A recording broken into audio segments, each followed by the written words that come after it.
नमस्कार दोस्तों, आज के हमारे इस वीडियो में हम आपके लिए संतोषी माता की व्रत कथा लेकर आए हैं। एक समय की बात है, एक बुढ़िया के 7 बेटे थे, जिनमें से 6 कमाते थे और एक ना कमाने वाला था। वो बुढ़िया 6 बेटों को अच्छा खाना बनाकर खिलाती, पर 7वें को उन सब का बचा कुचा झूठा खाना खिलाती थी। और वो भोला भाला अपनी माँ की इस चालाकी को समझ नहीं पाता था। एक दिन वो अपनी पत्नी से बोला, मेरी माँ मुझसे बहुत प्यार करती है। तो उसकी पत्नी बोली, वो तुम्हें सबका बचा कुचा खाना खिलाती है। इस बात पर उसे विश्वास नहीं हुआ। एक दिन वो छुपकर देखता है कि माँ अपने 6 बेटों को बड़े प्यार से कई प्रकार के व्यंजन बनाकर बड़े प्रेम से खिला रही है। जब वो 6 खाना खाकर उठ गए, तब माँ ने उनकी थालियों से झूठन इकट्ठी करी और उसके लिए थाली में परोस कर रख दी। जब वो घर आया तो माँ अपने सबसे छोटे लड़के से बोली, खाना खा ले। वो बोला, माँ मैं भोजन नहीं करूँगा, मैं तो परदेश जा रहा हूँ। माँ बोली, कल जाता आज ही चला जा। वो घर से निकल गया और गौशाला में पहुंचा, जहां उसकी पत्नी गोबर के उपले थाप रही थी। अपनी पत्नी के पास गया और बोला, मैं परदेश जा रहा हूँ, कुछ समय के बाद आऊंगा। तुम संतोष से रहना और अपने धर्म का पालन करना। इस पर उसकी पत्नी बोली, स्वामी आप आनंद से जाइए, मेरी चिंता मत करें, मैं तो राम भरोसे यहाँ रह लूंगी। ईश्वर आपकी सहायता करे। अपनी कोई निशानी मुझे दे दीजिए, जिसे देखकर मैं धीरज करती रहूंगी।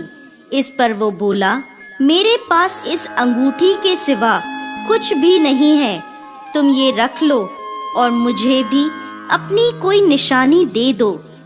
वो बोली, मेरे पास तो कुछ भी नहीं है, बस ये गोबर से भरे हाथ हैं। ये कहकर उसने अपने पति की पीठ पर गोबर के हाथ की थाप मार दी। वो चल दिया। चलते चलते वो दूर किसी नगर में पहुंचा और एक व्यापारी की दुकान पर जाकर बोला, भाई मुझे नौकरी पर रख लो। व्यापारी को नौकर की जरूरत थी, तो वो बोला, ठीक है, लेकिन तनख्वाह तुम्हारा काम देखकर ही बताऊंगा। वो वहीं रहने लगा और सुबह 7 बजे से रात को 9 बजे तक नौकरी करने लगा। थोड़े ही दिनों में वो व्यापारी का सारा लेन देन और हिसाब किताब करने लगा। कुछ ही समय में सेठ ने उसे आधे मुनाफे का हिस्सेदार बना दिया। 12 वर्षों में वो नामी सेठ बन गया। इधर उसकी पत्नी को सास और जेठानियां बड़ा कष्ट देने लगी। उसे लकड़ी लेने जंगल में भेजती, भूसे की रोटी देती, फूटे नारियल में पानी देती। वो बड़े कष्टों से जीवन बिता रही थी। एक दिन जब वो लकड़ी लेने जा रही थी, तो रास्ते में उसने देखा एक मंदिर में कुछ औरतें व्रत कर रही हैं और कथा सुन रही हैं। तो वो पूछने लगी, ये क्या व्रत कर रही हो? इसे करने से क्या होता है और ये कैसे करते हैं? तब एक स्त्री बोली, ये संतोषी माता का व्रत है। इसे करने से मनवांछित फल प्राप्त होता है और गरीबी, मन की चिंताएं, मुकदमे, कलह, रोग आदि सब नष्ट होते हैं। संतान सुख, धन, शांति और मन पसंद वर मिलता है और दूर गए पति के दर्शन होते हैं। उन्होंने उसे व्रत की विधि बता दी। उसने रास्ते में सारी लकड़ियां बेच दी और उन पैसों से गुड़ और चना खरीद लिया और व्रत की तैयारी कर संतोषी माता के मंदिर में पहुंची और माता से दुखी होकर विनती करने लगी, माँ मैं अज्ञानी हूँ और बहुत दुखी हूँ, मैं आपकी शरण में हूँ, मेरा दुख दूर करो माँ। अब वो हर शुक्रवार ऐसा ही करती। एक दिन माता को उस पर दया आ गई। एक शुक्रवार उसके पति का पत्र आया और अगले शुक्रवार पति का भेजा धन उसे मिला। अब वो माता के मंदिर में गई और उनके चरणों में गिरकर रोने लगी। बोली, माँ, मैंने पैसे कब मांगे थे? मुझे तो अपना सुहाग चाहिए। मैं तो अपने स्वामी के दर्शन और सेवा करना मांगती हूँ। तब संतोषी माता ने प्रसन्न होकर कहा, जा बेटा, तेरा पति जल्द ही आएगा। वो प्रसन्न होकर घर गई और कामकाज में लग गई। उधर संतोषी माता ने स्वप्न में उसके पति को पत्नी की याद दिलाई और घर जाने को कहा। वो बोला, माँ, मैं कैसे जाऊं? परदेश की बात है, लेन देन के कई हिसाब बाकी हैं। माँ बोली, सवेरे उठकर मेरा नाम लेकर घी का दीपक जलाना और फिर दुकान पर बैठना। सवेरे उठकर उसने वैसा ही किया। देखते ही देखते सारा लेन देन साफ हो गया और धन का ढेर लग गया। वो खुश होकर घर की ओर रवाना हो गया। उधर उसकी पत्नी रोज लकड़ी लेने जाती और संतोषी माता की पूजा अर्चना करती।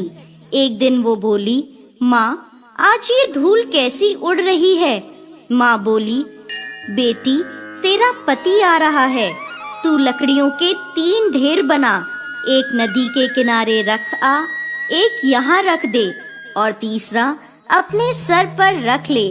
तेरे पति के दिल में इस लकड़ी के गट्ठर को देखकर मोह पैदा होगा और घर जाकर आवाज लगाना, सासू जी, लकड़ियों का गट्ठर लो, भूसे की रोटी दो और फूटे नारियल में पानी दो। आज मेहमान कौन आया है? उसने वैसा ही किया। घर गई, आंगन में लकड़ियों का गट्ठर रखकर बोली, सासू जी, लकड़ियों का गट्ठर लो, भूसे की रोटी दो और फूटे नारियल में पानी दो। आज मेहमान कौन आया है? ये सुनकर सास दौड़ी दौड़ी बाहर आई और अपने कष्टों को भुलाने के लिए कहने लगी, बेटी, तेरा पति आया है। आ, मीठे भात का भोजन कर और गहने और कपड़े पहन। इतने में उसका पति बाहर आया और उसके हाथ में अपनी दी अंगूठी देखकर माँ से पूछने लगा, माँ, ये कौन है? माँ बोली, बेटा, ये तेरी बहू है। पूरे 12 बरस हो गए ये दिन भर घूमती फिरती है, कोई कामकाज भी नहीं करती। तुझे देखकर नखरे कर रही है। वो बोला, माँ, मैंने तुम्हें और इसे दोनों को देख लिया है। अब मुझे दूसरे घर की चाबियां दे दो, मैं उसमें रहूंगा। माँ बोली, ठीक है, जैसी तेरी मर्जी। और माँ ने चाबियों का गुच्छा पटक दिया। बेटे ने अपना सामान दूसरे घर में रख दिया। देखते ही देखते उनके राजा के समान ठाट बाट हो गए। अगला शुक्रवार आया। वो अपने पति से बोली, मुझे संतोषी माता के व्रत का उद्यापन करना है। वो बोला, खुशी से करो। वो तैयारियों में लग गई। उसने जेठ के लड़कों को जीमने बुलाया। पीछे से जेठानियों ने अपने बच्चों को सिखा दिया, तुम खाने के बाद खटाई मांगना, जिससे उसका उद्यापन पूरा ना हो। लड़कों ने जीमते ही खटाई मांगी। तब वो बोली, नहीं नहीं, खटाई मैं नहीं दे सकती, ये संतोषी माता का प्रसाद है। लड़के बोले, तो फिर पैसे दे दो। भोली भाली समझ नहीं सकी और उन्हें पैसे दे दिए। वो उन पैसों से खटाई लेकर खाने लगे। इस पर संतोषी माता क्रोधित हो गईं। राजा के दूत उसके पति को पकड़कर ले गए। वो बेचारी रोती हुई माता के मंदिर में गई और बोली, माता, ये क्या किया? माता बोली, पुत्री, मुझे दुख है कि तुमने अभिमान करके मेरा व्रत तोड़ा है और इतनी जल्दी सब भूल गई।